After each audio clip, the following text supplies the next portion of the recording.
ప్రతి ఒక్కరికి ఒకే ఒక్క డ్రీమ్, తన పిల్లలు లైఫ్ లో సెటిల్ అవ్వాలని.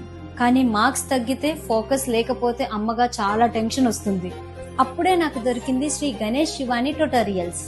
ఎల్కేజీ నుంచి ఇంటర్ వరకు అన్ని సబ్జెక్ట్స్ అండ్ స్పోకెన్ ఇంగ్లీష్ కూడా ఒకే ప్లేస్ లో కంప్లీట్ సపోర్ట్. ఇక్కడ స్పెషల్ టీచర్స్ కూడా ఉంటారు. అంతేకాకుండా రెగ్యులర్ గా టెస్టులు కూడా కండక్ట్ చేస్తూ ఉంటారు. ఈ ట్యూషన్ లో జాయిన్ చేసిన తర్వాత మీరే అబ్జర్వ్ చేస్తారు, మీ పిల్లల కాన్ఫిడెన్స్ లెవెల్స్ చాలా బాగా పెరుగుతాయి. అంతేకాకుండా స్లో లెర్నర్స్ కి special care, activity based learning వల్ల స్టడీస్ అంటే ఇంట్రెస్ట్ కూడా వస్తుంది. ఇప్పుడు మార్క్స్ మాత్రమే కాదు, పిల్లల ఫ్యూచర్ మీద కాన్ఫిడెన్స్ కూడా వస్తుంది. మీరు కూడా మీ పిల్లల ఫ్యూచర్ కోసం రైట్ డిసిషన్ తీసుకోండి. అడ్రస్ వచ్చేసరికి near Vijaya school, Kommadi, Madhurawada, Visakhapatnam. Shri Ganesh Shivani tutorials. IIT foundation siblings అయితే డిస్కౌంట్ కూడా ఉంటుంది. తొందరగా వెళ్ళి కాంటాక్ట్ అవ్వండి. స్క్రీన్ పైన అయితే నెంబర్ ఇస్తున్నా. అడ్రస్ లో ఎలాంటి డౌట్ ఉన్నా ఈ నెంబర్ కి కాంటాక్ట్ అయిపోండి. నేను మీ వైజాగ్ పిల్ల. తెలుగుదేశం పార్టీ జాతీయ వర్కింగ్ ప్రెసిడెంట్ గా యువనేత మంత్రి నారా లోకేష్ ప్రమాణ స్వీకారం చేశారు. పార్టీ అధినేత చంద్రబాబు లోకేష్ చేత ప్రమాణ స్వీకారం చేయించారు. లోకేష్ తో పాటు పోలిట్ బ్యూరో, జాతీయ, రాష్ట్ర కమిటీలతో కూడా చంద్రబాబు ప్రమాణం చేయించారు. మంగళగిరిలోని టీడీపీ కేంద్ర కార్యాలయం వేదికగా ఈ కార్యక్రమం జరిగింది. యువతకు, క్షేత్రస్థాయి కార్యకర్తలకు ప్రాధాన్యతనిస్తూనే అనుభవజ్ఞులైన నేతలను పోలిట్ బ్యూరోలో కొనసాగించడం ద్వారా పాత కొత్త కలయికను సమర్థవంతంగా అమలు చేశారు. గతంలో ఎన్నడూ లేని విధంగా మండల, క్లస్టర్ స్థాయి నేతలకు కూడా పోలిట్ బ్యూరోలో చోటు కల్పించడం ద్వారా సాధారణ కార్యకర్త కూడా ఉన్నత స్థాయికి ఎదగగలడనే బలమైన సంకేతాన్ని పార్టీ పంపింది. ఇకపై ప్రభుత్వంలోనూ, పార్టీలోనూ లోకేష్ పాత్ర ఇప్పుడు మరింత కీలకం కాబోతోంది. పార్టీని క్షేత్రస్థాయి నుంచి మరింత బలోపేతం చేసే బాధ్యతను ఆయనకు అప్పగించినట్టు కనిపిస్తోంది. పదవుల కేటాయింపులో సామాజిక సమీకరణాలను కూడా పరిగణలోనికి తీసుకుని ఈ భారీ కార్యవర్గాన్ని ఏర్పాటు చేశారు. అందరూ కూడా గుండె మీద చేయబెట్టుకొని ప్రమాణం చేయాలి ఆత్మసాక్షిగా. తెలుగుదేశం పార్టీ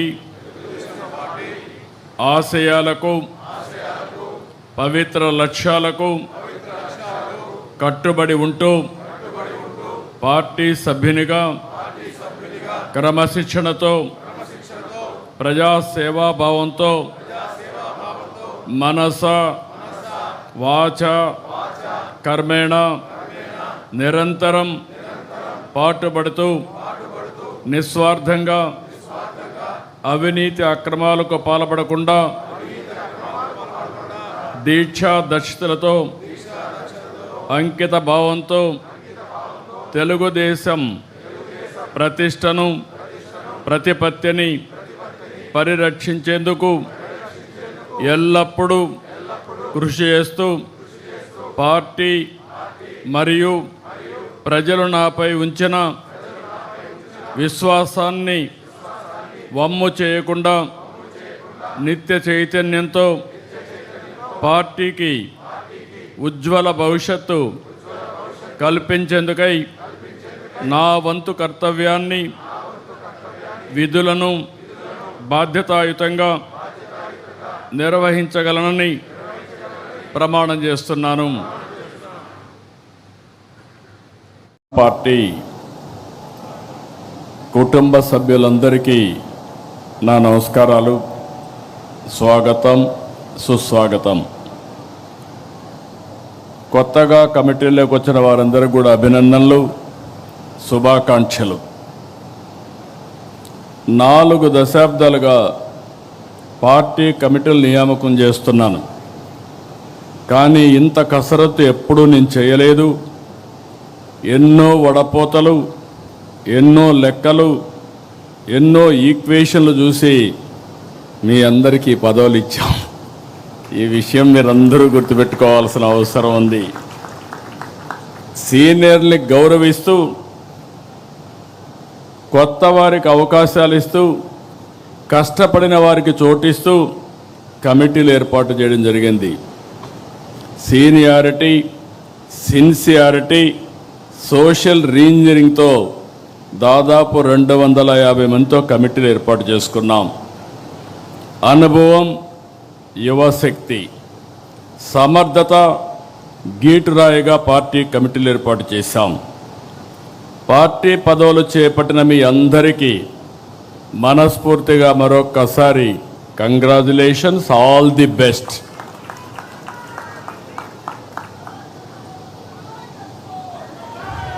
కొత్త టీంతో కొత్త టీంతో పార్టీకి కొత్త ఎనర్జీ రావాలి, కొత్త దిశ రావాలి. కార్యకర్తే అధినేత అనేది కేవలం స్లోగన్ కాదు, ఇది మన సిద్ధాంతం. ఆచరణలో చేసి చూపించాం. ఈరోజు వేదిక పైన చూస్తే ఒక మండల పార్టీ అధ్యక్షురాలని, ఒక క్లస్టర్ ఇన్ఛార్జిని పాలిట్ బ్యూరో మెంబర్గా చేయగలిగాం. ఈరోజు మా రామ్మోహన్ నాయుడు గారు కేంద్ర మంత్రి కార్యకర్త స్థానంలో కూర్చుంటే ఆ కార్యకర్త పాలిట్ బ్యూరో స్థానంలో కూర్చున్నారు. అది తెలుగుదేశం పార్టీ విశిష్టత. ఇది దేశంలో వేరే పార్టీలో సాధ్యం కాదు. That is Telugu Desam. ఏదైతే చెప్పామో దాన్ని నిరూపించుకుంటున్నాం. పార్టీ ఆవిర్భావం నాడు ఎంత ఫ్రెష్ లుక్ ఉందో, అది 40 ఏళ్ళు వచ్చినా అదే ఫ్రెష్ లుక్ ఇప్పుడు కూడా కనిపిస్తుంది. దేశంలో తెలుగుదేశం పార్టీ ముందు పుట్టిన పార్టీలు ఉన్నాయి, తర్వాత పుట్టిన పార్టీలు ఉన్నాయి. అయితే ఇంత పటిష్టమైన నిర్మాణం, బలమైన క్యాడర్ కలిగిన ఏకైక పార్టీ తెలుగుదేశం పార్టీ, వేరే పార్టీ లేదు. ఒక్క ఓటమితోనే రాజకీయ పార్టీలు చాపజుట్టేస్తున్నాయి, కాలగర్భంలో కలిసిపోతున్నాయి.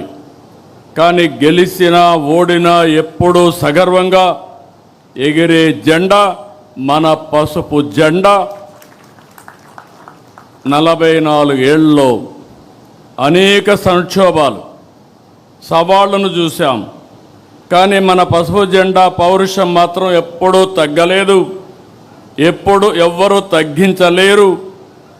తెలుగుదేశం పార్టీ కార్యకర్తలు ఎప్పుడూ మీసం మెలేసే నిలబడతాడు తప్ప ఎవ్వడికి భయపడడు, తల వంచడు. 4 దశాబ్దాల మన ప్రస్థానం అద్భుతంగా సాగింది.